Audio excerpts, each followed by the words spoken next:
بسم الله الرحمن الرحيم والله سم እጅግ በጣም ሩህሩህ በጣም ማዛኝ በሆነው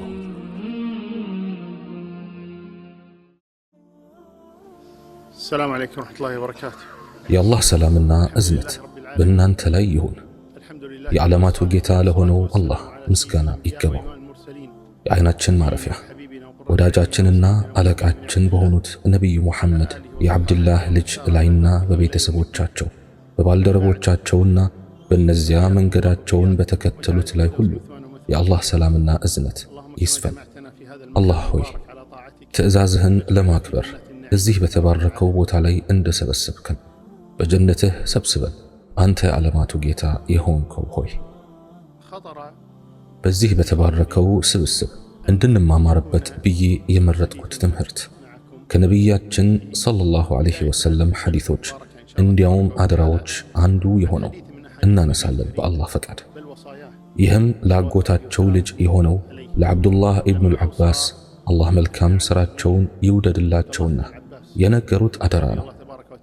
ዓብዱላህ ኢብኑል ዐባስ እንዲህ ይላል፣ ከነቢዩ ጀርባ ነበርኩኝ። ከዚያም እንዲህ አሉ፣ فقال يا غلام احفظ الله يحفظك አንተ ወጣት ሆይ አላህን ጠብቅ ይጠብቅሃል። አላህን ጠብቅ፣ አስታውሰው፣ ፊት ለፊትህ ታገኘዋለህ። ከጠየክ አላህን ጠይቅ፣ እርዳታን ከፈለክ ከአላህ ጠይቅ። واعلم أن الأمة لو اجتمعت ይህንንም እወቅ፣ ህዝቡ በሙሉ አንተን በተወሰነ ነገር ለመጥቀም ቢሰባሰብ አላህ የጻፈልህን እንጂ ሊጠቅሙ አይችልም። በሆነ ነገር አንተን ሊጎዱ ቢሰባሰቡ አላህ የጻፈብህን እንጂ ሊጎዱ አይችሉም።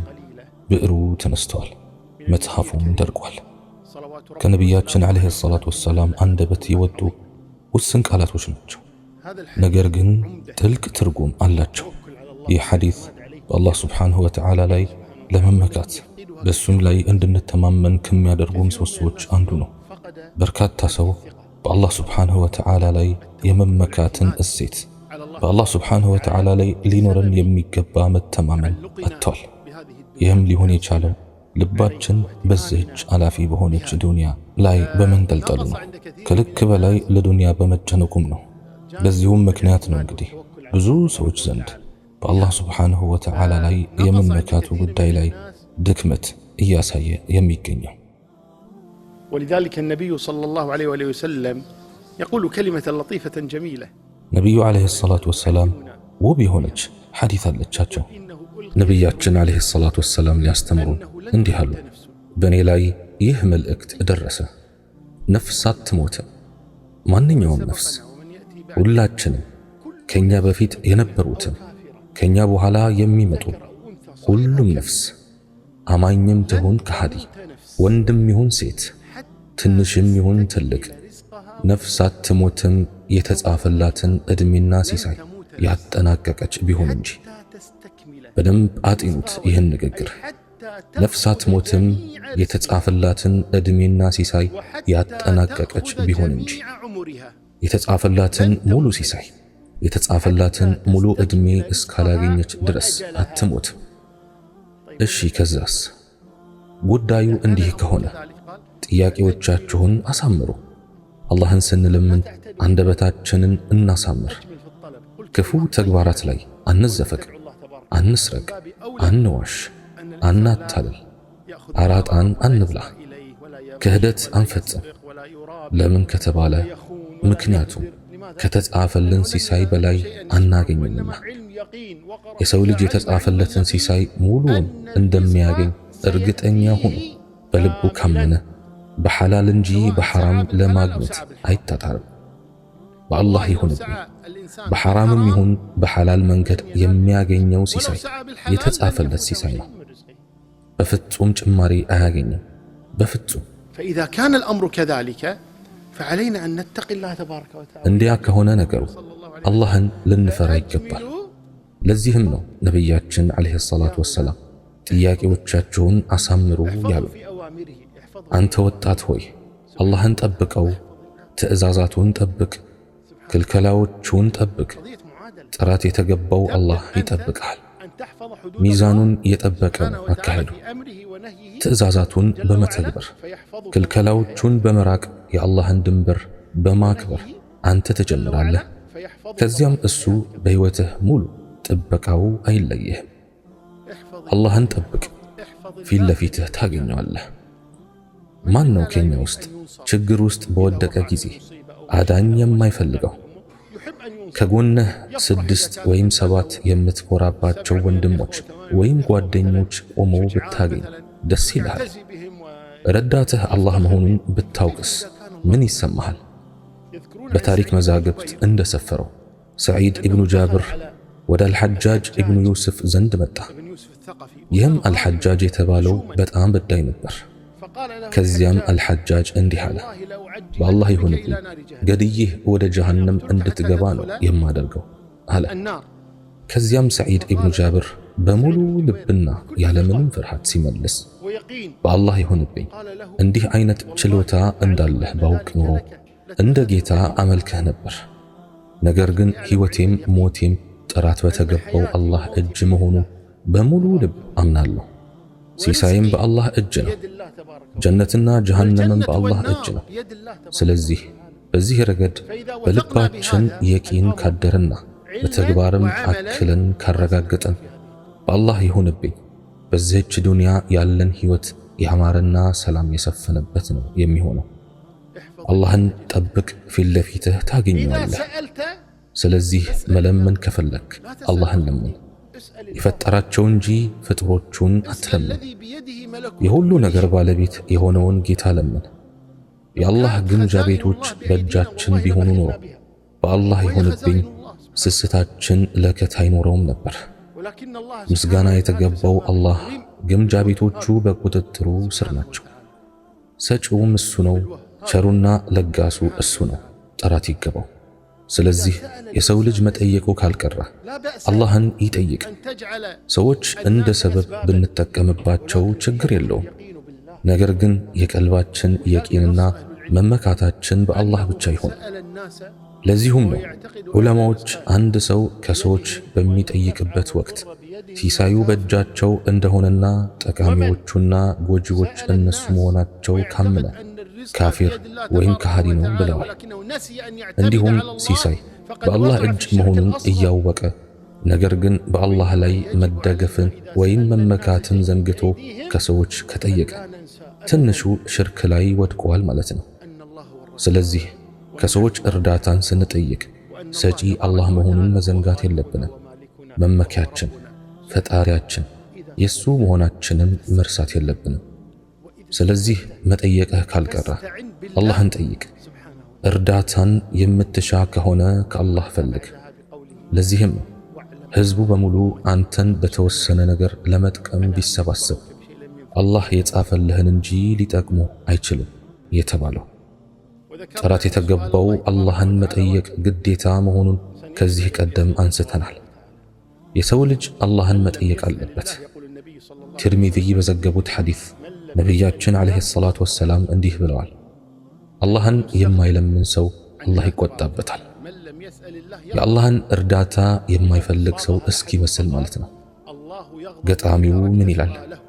አላህ የሚቆጣው ከሱ ባለመጠየቅህ ነው። የአደም ልጅ ደግሞ ስትጠይቀው ይቆጣል። አንድን ሰው እንዲረዳህ ጥያቄ ባቀረብክለት ጊዜ አንዴም ሁለቴም ሶስቴም ሊረዳህ ይችላል። ከዛ በላይ ግን ሊናደድብህ ይችላል። ጥራት የተገባው አላህ ግን ልመናውን በደጋገምክ ጊዜ ይበልጥ ይደሰታል።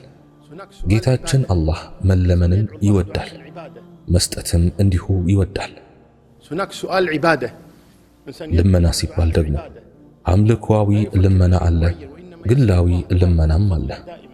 አምልኮዊ ልመና ሲባል በአንድ ጉዳይ ዙሪያ ሳይሆን ጠቅለል ባለ መልኩ በማሰብ አላህ ከችሮታው መጠየቅ ማለት ሲሆን፣ ግላዊ ልመና ሲባል ደግሞ በአንድ ጉዳይ ላይ ትኩረት ያደረገ ጥያቄ ማለት ነው። ለምሳሌ ችግር፣ ህመም፣ ዕዳ የመሳሰሉት ጉዳዮች ሲገጥሙ የሚደረግ ልመና ማለት ነው። እርዳታ ሲባል ከአላህ መጠየቅም ይቻላል። ከሰው ልጅ እንዲሁም መጠየቅ ይቻላል። ነገር ግን በአላህ ሱብሓነሁ ወተዓላ ችሎታ ብቻ ሊፈጸም የሚችል ነገር ከሰው ልጅ መጠየቅ አይቻልም። ለምሳሌ ልጅ እንዲወለድለት የሚፈልግ፣ ጀነት የመግባት ጥያቄ፣ ከጀሃነም እሳት የመጠበቅ ጥያቄ የመሳሰሉት። እንደነዚህ ጉዳዮች በአላህ ሱብሓነሁ ወተዓላ ቁጥጥር ስር የሚገኙ ነገሮች ናቸው። ጥያቄዎቹም ለሰው ልጅ ሊቀርቡ የሚገቡ አይደሉም። ጥያቄዎቹ ለአላህ ሱብሓነሁ ወተዓላ ነው መቅረብ ያለባቸው። እርዳታውንም ከአላህ ብቻ ነው መከጀል ያለበት። ስለዚህ የሰው ልጅ ስልጣኑንና ችሎታው በሌለው ጉዳይ ሊጠየቅ ወይም ሊለመን አይገባም። እርዳታውንም በሕይወት ባሉትም በሙታንም ስም መጠየቅ አይገባም። ነገር ግን በሰው ልጅ አቅም ክልል ውስጥ ባሉ ነገሮች እርዳታን መጠየቅ ችግር የለውም። ለአብነት ያህል እንዲሸከምለት መጠየቅ፣ የሆነ ቦታ እንዲላክ ማድረግና የመሳሰሉት። ቢሆንም ግን ዋናው ረጂ አላህ ሱብሓነሁ ወተዓላ መሆኑን የቂኑን በቀልባችን ውስጥ ማኖር አለብን። ረጂውም ደጋፊውም ፈቃጁም አላህ ሱብሓነሁ ወተዓላ መሆኑን በሙሉ ልብ ማመን አለብን። ሁሉም ሰው ቢሰባሰቡና በሆነ ጉዳይ ሊረዱህ ቢፈልጉ፣ ነገር ግን አላህ ሱብሓነሁ ወተዓላ ፈቃዱ ካልሆነ አይረዱህም። እንዲሁም ከሆነ ነገር ሊከለክሉህ ቢፈልጉ፣ ነገር ግን አላህ ሱብሓነሁ ወተዓላ ፈቃዱ ካልሆነ አይከለክሉህም። ለዚህም ነው ነቢያችን ሰለላሁ ዐለይሂ ወሰለም በሐዲታቸው ላይ እወቅ ያሉት። ይህም በእርግጠኛነት እወቅ አንተ የሰው ልጅ እንደማለት ነው። ህዝቡ በሙሉ ቁረይሽ ብቻ አልተባለም፣ ዓረብ ብቻ አልተባለም፣ የተወሰነ ህዝብ ብቻ አልተባለም። ህዝቡን በሙሉ ነው የተባለው። አንተን በተወሰነ ነገር ወይም በአንዲት ነገር። እንግዲህ አንዲት ነገር ሲባል በጣም አናሳ በሆነ ነገር እንኳን ቢሆን እየተባልን ነው። አንተን በተወሰነ ነገር ለመጥቀም ቢሰበሰቡ አላህ የጻፈልህን እንጂ ሊጠቅሙ አይችሉም። በሆነ ነገር አንተን ሊጎዱህ ቢሰበሰቡ አላህ የጻፈብህን እንጂ ሊጎዱህ አይችልም የተባለው። ስለዚህ አንድ ሰው ቀልቡ በሰው ልጅ ላይ መንጠልጠል የለበትም። ለምን ቢባል ምክንያቱም አላህ ሱብሓነሁ ወተዓላ ያልጻፈለትን ነገር ሊሰጡት ስለማይችሉ ነውና። አላህ ሱብሓነሁ ወተዓላ አንድን ነገር እንዳገኘው ካልጻፈልኝ እንደማላገኘው የቂኑ ካለኝ ለምን በሰዎች ላይ እንጠለጠላለሁ? ለምን እለምናቸዋለሁ? ወይም እነሱ ዘንድ አለቅሳለሁ? ወይም ሊሰጡኝ አልያም ላይሰጡኝ ይችላሉ እያልኩ እጨነቃለሁ? ወይም ጉዳይን ያሳኩልኝ ይሆን አያሳኩልኝ እያልኩ ለምን እባዝናለሁ? ስለዚህ ቀልባችን በፈጠራቸው እንጂ በፍጡራኖቹ ላይ አይንጠልጠል። ይህም አዎንታዊ አይነት አስተሳሰብ ሕይወታችን በቀላሉ እንድንመራ ይረዳናል። በራስ የመተማመን ከፍታ ላይ ያኖረናል። ለሰው ዝቅ ብሎ ከመዋረድም ይታደገናል። ከሰውም እንዳንፈልግ በደጃፎቻቸው ወድቀን እንዳናለቅስ ይረዳናል። ነቢዩ ዓለይሂ ሰላቱ ወሰላም እንዲህ ብለዋል፣ አላህ ሰማይንና ምድርን ከመፍጠሩ ከ50 ሺህ ዓመት በፊት የፍጥረቱ ሁሉ ዕጣ ፋንታ ጽፏል። إن الله كتب مقادير الخلائق قبل أن يخلق السماوات والأرض ب50,000 سنة ለአላህ ጥራት ይገባው። ሰማይንና ምድርን እንዲሁም አባታችን አደም ዓለይሂ ሰላም ከመፈጠራቸው ከብዙ ዓመታት በፊት ነው እንግዲህ የሰው ልጅ ዕጣ ፋንታ የተጻፈው። ከዚያም አልኪታበቱል ዑምሪያ ወይም ከተወለደ ቀን ጀምሮ እስከ ለተሞቱ ያለውን ሁሉ በእናቱ ማህፀን ውስጥ እያለ ይጻፋል። ነቢዩ ዓለይሂ ሰላቱ ወሰላም እንዲህ ብለዋል፣ አንዳችሁ በእናቱ ሆድ ውስጥ ሳለ በ40 ቀን ውስጥ አፈጣጠሩ ይሰበሰባል። ከዚያም የረጋ ደም ይሆናል። ከዚያም ቁራጭ ሥጋ ይሆናል። ከዚያም መልአክ ይላክና ነፍስ ይነፋበታል። 4 ነገሮች እንዲጽፍም ይታዘዛል። ሲሳዩ፣ ጊዜው፣ ሥራው፣ ደስተኛ ወይም ዕድለቢስ መሆኑ። ይህ እንግዲህ በእናትህ ሆድ ውስጥ እያለህ የተጻፈልህ ነው። የምታገኘው ሲሳይ ሁሉ በእናትህ ሆድ ውስጥ እያለህ የተጻፈልህ ነው። ስለዚህ ሲሳይ ተጽፎ ያበቃ እስከሆነ ድረስ ሰው ላይ ምን አንጠለጠለኝ? ጥራት በተገባው ፈጣሪ ነው እንጂ አሳምሮ መንጠልጠል። ለጋሱ እሱ ነውና ጠቃሚውና ጎጂው አላህ ሱብሓነሁ ወተዓላ ነው። ስለዚህ አላህ ካልፈቀደ ማንም ሊጎዳን አይችልም ብሎ ማሰብ በራሱ ጥንካሬን ይሰጣል፣ ጀግንነትን ያላብሳል። እንዲያ ከሆነ ታዲያ በነፍሶቻቸው ጉዳትን ለመከላከል ጥቅምንም ለማምጣት ከማይችሉን ሰዎች ምን አስፈራን? በእነሱ ላይ ምን አንጠለጠለን? ለዚህም ነው በዚህች ዱንያ የሚገጥመን ማንኛውንም ችግርም ይሁን ሙሲባ አላህ ሱብሓነሁ ወተዓላ ዘንድ ቀድሞ የተጻፈ ነው ብለን በየቂን አለማሰባችን ለስነ ልቦናዊ ቀውስ የምንዳረገው። ነገር ግን በአላህ ሱብሓነሁ ወተዓላ ውሳኔ የረካ ሰው ውስጡ መርካቱ አይቀርም። አላህ ሱብሓነሁ ወተዓላ ምን ይላል? በምድርም በነፍሶቻችሁም መከራ ማንንም አትነካም ሳንፈጥራት በፊት በመጽሐፍ የተመዘገበች ብትሆን እንጂ። ይህ በአላህ ላይ ገር ነው። ይህ ማሳወቃችን ባመለጣችሁ ጸጋ ላይ እንዳታዝኑ፣ አላህም በሰጣችሁ ነገር በትዕቢት እንዳትደሰቱ ነው። አላህም ኩራተኛን ጉረኛን ሁሉ አይወድም። የተሰጠን ነገር ቀድሞ የተጻፈ ነውና በትዕቢት እንዳንደሰት፣ እንዲሁም የደረሰብንን ነገር ቀድሞ የተጻፈ ነውና እንዳናዘን አላህ ሱብሓነሁ ወተዓላ እየነገረን ነው። ቁል ለን ዩሲበና ኢላ ማ ከተበ አላሁ ለና። በሌላም አንቀጽ ምን ይላል? አላህ ለኛ የጻፈልን ጥቅም እንጂ ሌላ አይነካንም። በእንደነዚህ አይነት አንቀጾች ላይ ትኩረት አድርገን ከልባችን ብናምንባቸው ያለምንም ፍርሃት ሕይወታችንን በገፋን ነበር፣ ማንንም ባልፈራን ነበር።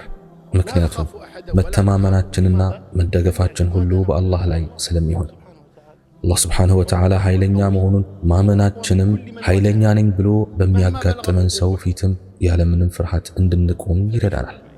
ስለዚህ በአላህ ላይ ጥሩ ጥርጣሬ ይኖራችሁ፣ በሱም ላይ ተመኩ፣ በሱም ተማመኑ፣ እሱን እንጂ ማንንም አትፍሩ።